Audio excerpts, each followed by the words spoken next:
All right, so this is the Nostradamus section of our webcast where I want to ask you, Brad, to predict the future. And clearly you're doing a pretty good job of forecasting and adapting to the market situation.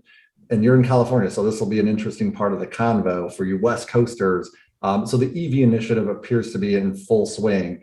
And I just saw some crazy news today where Ford actually had taken a pretty big bloodbath as a result of investing in an EV company that has been struggling to, I guess, produce. Yet, but a lot of people have challenges affording EV. I think there's some infrastructure challenges around, where can I get charging stations, and which dealers have those charging stations, things like that. So it seems as though like the powers that be are driving gas prices up. But there's a lot of speculation around that. I'm not a conspiracy theorist, but to facilitate this changeover. Is this conspiracy or truth? And will the car dealerships, as we see them now, still be in play in 5 years? Okay, so we'll definitely be here in 5 years for sure in play. Yes, we're definitely going to electrification. Everybody is. You're definitely right. Infrastructure is not going to be there, so it's going to be a big challenge in my opinion. I think the next year and a half, like I said, year and a half to 2 years is going to be very similar to what it is today.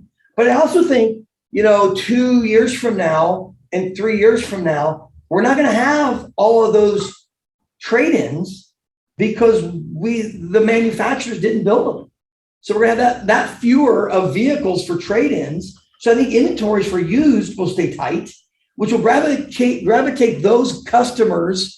If they can't find that used car they're looking for, a 2-3-year-old Honda, for example, where do they go? They got to go to a new one, which is going to even push the new car volume more.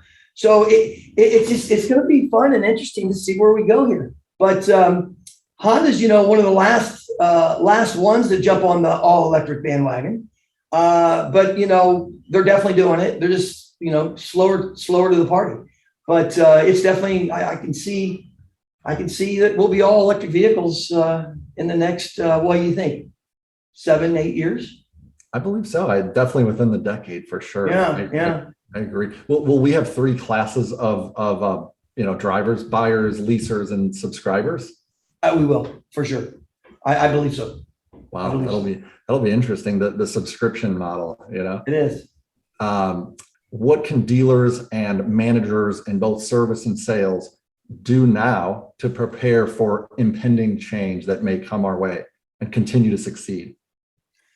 Well, I mean, I'm going to say this one last time, and I'm going to say making sure you have a good culture in your dealership, right? Making sure you're taking care of all your customers very well, over the top, the Ritz-Carlton way, if you will, and just staying close with your manufacturer. I think that's important. Having a great relationship with them and buying in on their direction and making sure you're giving input to them so they know what we expect, need, and want. Getting involved in the associations, any association you can be involved with, and really pushing what's important to us, to them.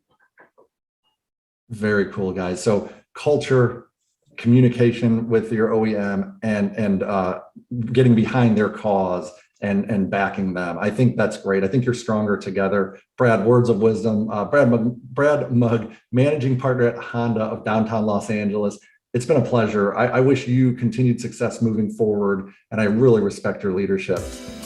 Sean, thank you so much. I really enjoyed today, and it's really nice talking to you. Appreciate you having me on. It's been an honor. I'm Sean Kelly for the Automotive Leaders Winning Cultures webcast. Thank you for joining us, Car Motivators followers.